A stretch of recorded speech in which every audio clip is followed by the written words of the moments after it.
Hi everyone, Radhe Radhe. In this video, we're going to be doing chapter 13, verse 2. I'm going to read the translation of 1 and 2 both, just so that you remember, because Bhagwan is directly answering the question from Arjun. I think many of these chapters, it seems like Arjun asks the question in the beginning of the chapter, and then the rest of the chapter is about Bhagwan answering that question, and then the next chapter begins with Arjun asking a question. I don't think it follows this precisely, but completely, but. I think the previous chapter was also like that, chapter 12, where Arjun asked the question, and which one is better, impersonalist or personalist? And then Bhagwan Shri Krishna answered the question. Okay, so let's do our prayer and then sing the verse. Om Namo Bhagavate Vasudevaya. Om Namo Bhagavate Vasudevaya.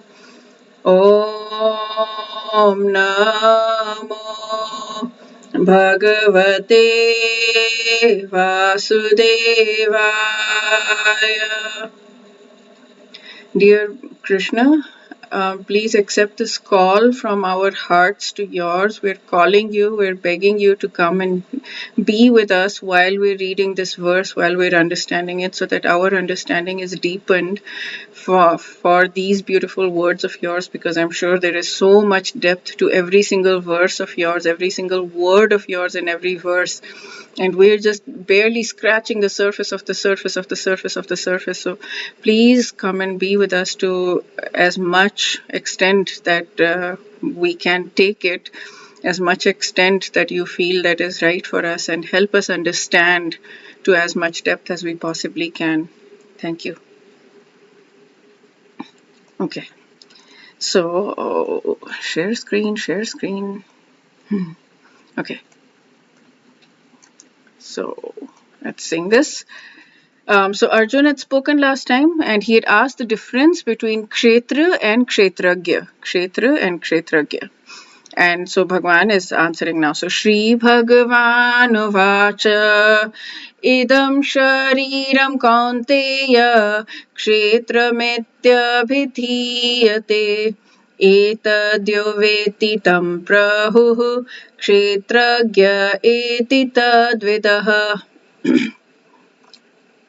So Arjun asked, I'll read the translation of the previous one. I wish to know about Prakriti and Purush. Three things he had asked. Prakriti and Purush, field and knower of the field, Kshetra and Kshetragya, knowledge and object of knowledge. So that was Prakriti and Purush. He asked directly, nature and the enjoyer. Kshetra and Kshetragya, the field and the knower of the field. And then knowledge and object of knowledge, Jnanam and Geyam. So I had gone through this entire thing last time, so you can see it in the previous video if you want. So I'll go through Swami Mukundanand's commentary.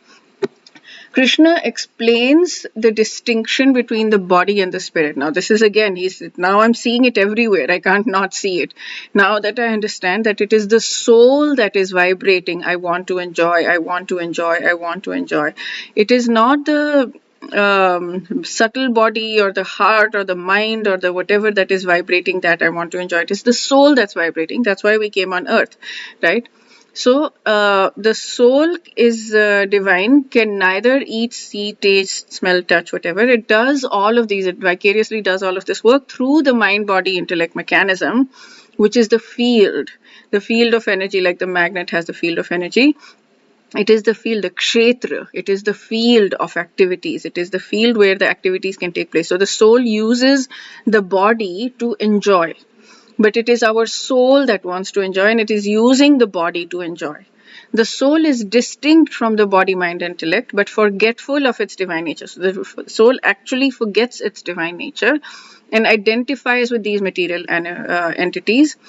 And because it has the knowledge of the body, it is called knower. It is not knower of the eternal relationship between soul and super soul, between Atma and Paramatma. It is right now because it's been covered by 30 miles of anarthas, and that's the soul that has been covered by 30 miles of anarthas.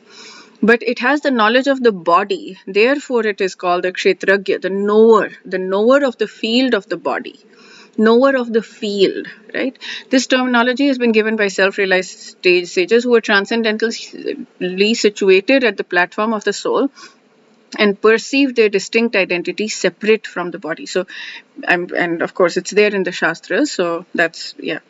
The soul is not the same as the body, mind, intellect, but it identifies with this because it's forgetful of the divine nature and because it's forgetful of the relationship, the servant master relationship between the soul and the super soul. So it identifies with it believes itself to be the enjoyer, and it identifies with the body mind intellect mechanism, body mind intellect. He talks a lot about the body, mind, intellect, and the soul in chapter 3. So now I think if I listen to chapter 3 again, I'll have a completely different understanding because I understand that it's the soul that is doing this I want to enjoy vibration. Yeah, okay. So Bhagwan says there were 3 questions that were asked in the previous verse. The 3 questions were Prakriti Purush, Kshetram Kshetragyam, and Jnanam Gyayam. He's answered this one. He started to answer. I don't know if he's going to talk about it more, but this is what he's addressing right now, Kshetra and Kshetragyam. Okay, so yeah, that's it for this verse. There is Rath Yatra going on right now. I'm hearing a lot about people attending the Rath Yatra in India. And there are a lot of lectures on Gauranga Mahaprabhu, and Amrendra Prabhu was here for a week. He gave 7 days of lectures on Shuchi Sanvashtakam, which is on Gauranga Mahaprabhu, and he suggested that we should sing, that we should understand for sure. I mean, the lectures are all there. No, actually, I don't know if they're there, but he suggested that we should be singing these verses, Shuchi Sanvastakam, every day and connect with Gauranga Mahaprabhu. Understand the verses, of course, first, and then connect with Gauranga Mahaprabhu, really connect with him. And because he is very, very highly merciful. He brought the holy name. He's even more merciful than Krishna because he made it accessible for us by bringing the holy name existed, but he spread it. So Chaitanya Charan Prabhu has a playlist called Chaitanya Charitamrit. It's just two lectures, and they are out of this world amazing. Like, it really explains what Chaitanya Mahaprabhu did and the impact that he had. So he has this acronym called CAPS. So he says Chaitanya Mahaprabhu brought 4 changes, 4 big broad categories of changes: cultural, attitudinal, philosophical, and spiritual. So cultural and attitudinal were basically that before Gauranga Mahaprabhu came, before Chaitanya Mahaprabhu came, Hindus used to do all of their puja part indoors. It was all a private affair. Nobody used to go out on the streets like nowadays. Everybody in ISKCON will go to Sankirtans and all these Rath Yatras that are happening. All of these were started by Gauranga Mahaprabhu. So that was a shift. And the reason was that there Muslims were coming in at that time and they were really converting people. And then so the second shift that happened was Gauranga Mahaprabhu encouraged everyone to convert people because the conversion was only happening from one direction. So he encouraged, like, everybody, bring bhakti to everyone, encourage people to every devotee can encourage people, not just preachers or not just the saints, but everybody can encourage other people to get onto the bhakti path because it is, my goodness, it is an incredibly amazing path. And then the third thing was philosophical, which was amazing.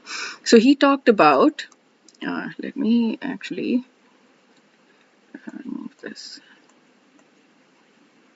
So he talked about philosophically. He said that the Greeks were the ones who had a lot of philosophy, and it's possible. Like the India and Greek had Alexander the Great invaded India, so it's possible that he brought some things to India. India gave some things to Greece or whatever. So, but he was saying there's a very rich philosophical tradition in India as well. So he was listing down 4 different things: oncology, whatever, oncology, not oncology, epistemology, and something, something, something. And there are 4 levels of philosophy. And these are all intellect based. And so what he said is that what Chaitanya Mahaprabhu brought is the 5th dimension of emotion. And the example he was giving is that if you're going to watch a movie and you just watch it intellectually, it's going to be very boring. The reason that movie is good for you, it's interesting for you, is because it brings out the emotions in you. And another example he gave is the Bharatanatyam dance form, which is the classical dance form in India. When you understand the gestures of the dance form, then you can actually understand then you understand the emotions, because expressions are a very important part of Bharatanatyam. So when you understand the gestures and the emotions, then when you're watching the dance, you're weaving a story out of it that's an emotional story. It's not just an intellectual affair.